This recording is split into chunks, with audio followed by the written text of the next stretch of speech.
His Brentwood home in Los Angeles for sale. That's according to a Zillow posting. Despite vowing to make things work this season, Westbrook is reportedly open to a trade, but has not yet outright asked for one. Shannon, what do you read into this? Nothing. Maybe the guy just wants to try to make a profit.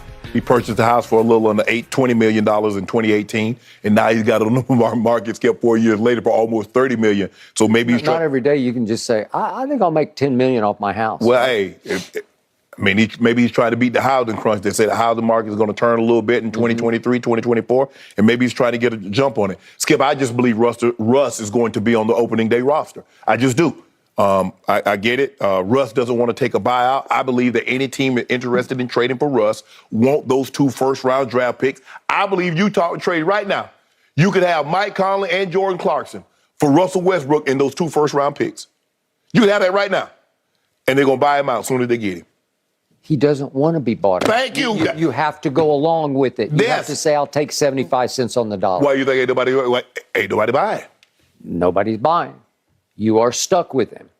Okay, to start off with, I did find it curious that he did put his home on the market at this point, at this moment, with training camp looming. Right. It caught my eye, but I'm very fond of that Brentwood neighborhood because I occasionally play golf at Brentwood Country Club, so I know what it is, and it is something. Yeah, it's nice. And I don't care what the home market is doing elsewhere. That home market just goes straight up. Yes. And it's highly possible he and his family or his advisor just said, well, especially a house occupied by Russell Westbrook, it's going to go for $30 million. Yes. And everybody, especially over the last year, in Brentwood especially, whatever you put your home on the market for, that they will bid for, they'll overbid for it. Yes. Okay? Yes. So I get all that, but I was curious, and I thought of you first, like, well, is this the first tiny little positive sign that he thinks he's on the way out or he's got something in the works to go elsewhere? Do not. I doubt it. I don't know where else. The problem with Brentwood is if you sell your house and you want to stay in Brentwood, you're going to have to go pay somebody else $40 million. Right? Exactly. And just give a look. Maybe he doesn't want to live in the Brentwood area. Maybe he wants to go up to Malibu. Maybe he wants to be in Bel Air. Who knows? Beverly Hills. But for me, I don't take anything. I mean, people put their house on the market all the time. I just think the thing is because we've heard so much commotion around Russ and potentially being traded, and this is a for sure sign that Russ wants out. No. I'm going to say it one last time. You have to go for the throat in this case. You have to go for addition by subtraction. Stop it, Skip. Well, it's not happening. It's not Jeannie happening. Buss has to swallow her pride and swallow the $47 million and just say, Russ, we love you, man. Pat him on the head and send him home with $47 million in his pocket.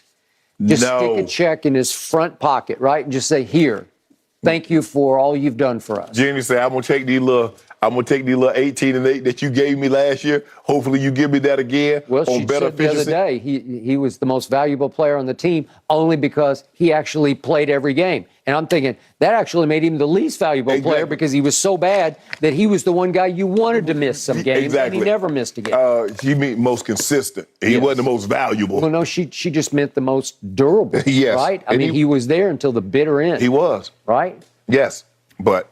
Congratulations, Shannon. Did you buy the house? Stuck. Did you buy it? Are you buying it? No. In Russ's house? Yeah. I wish I might, right?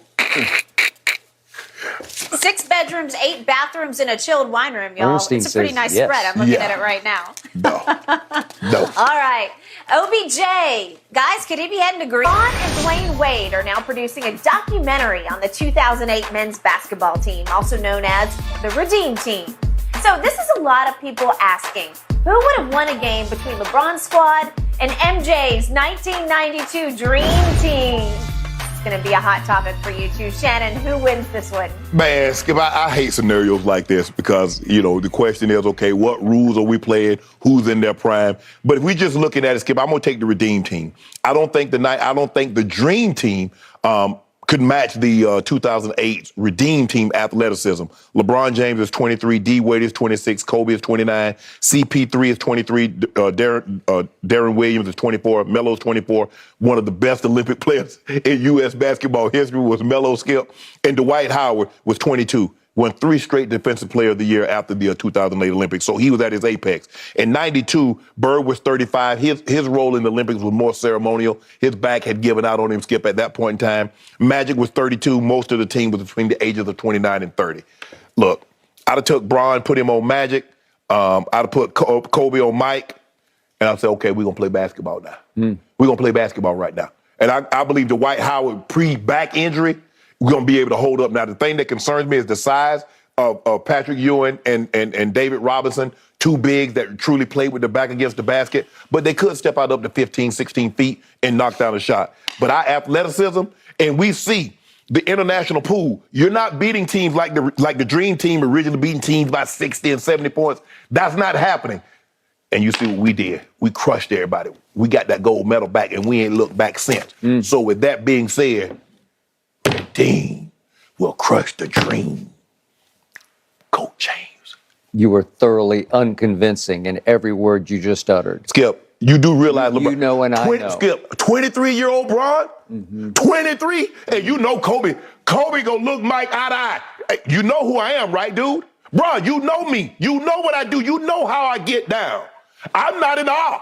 My tongue hang out too. I got a little bit more hair than you. I walk just like you. Yeah, I walk, got the wristband. I got the knee sleeve rolled down on my calf. I got all that. You got it all. Got all that. But you ain't MJ. Yeah, he close enough. Close enough. You start out by saying, I hate scenarios like this. I do.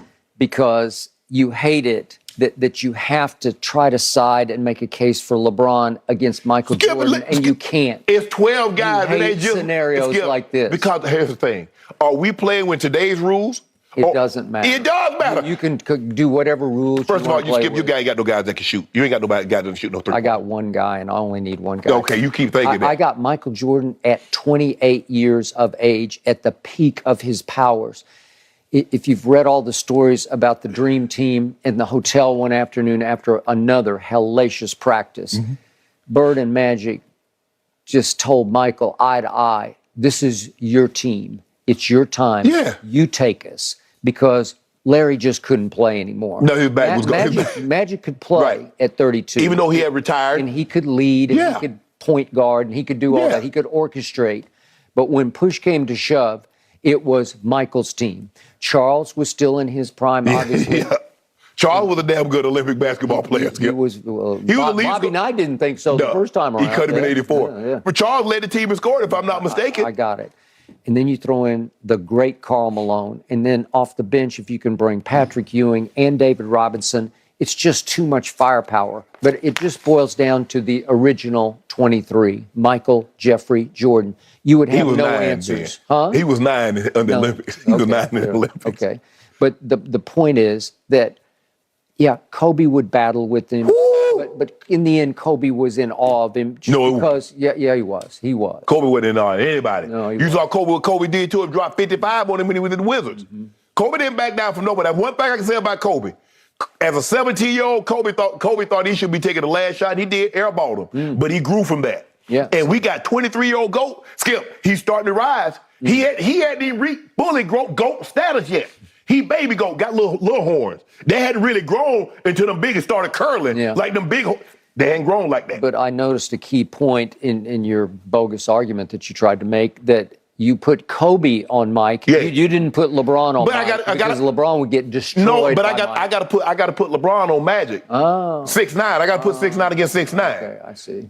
Well, why wouldn't you put LeBron if he's the rising GOAT? And so Magic gonna post up. You know Magic had a post game, right? He's one of the few point guards that could post you at 6'9" because he was the size of most power forwards and centers back in the day. Yeah, Kobe jumped better than LeBron jumped in his prime, and at 6'7", Kobe would have been just fine against Magic. Nah, he couldn't elevate like GOAT. Yeah. He couldn't elevate like GOAT. Could. No, Skip, the GOAT was different. GOAT different.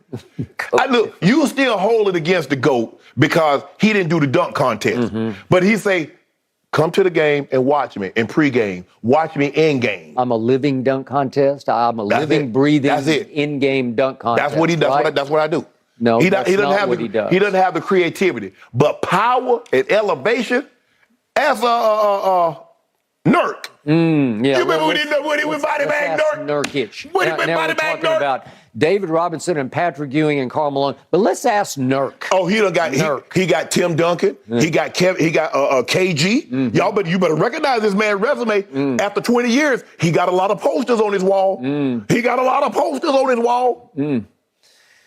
More than a Foot Locker. You know, Foot Locker used to have them posters on the wall. By the way, LeBron didn't do dunk contests because he didn't have the guts to do dunk contests because it's scary out there by yourself. You have to fly solo. I'm thinking he might get in the three-point contest this year. Well, Yeah, might do that. you know, I would pay big money to watch that because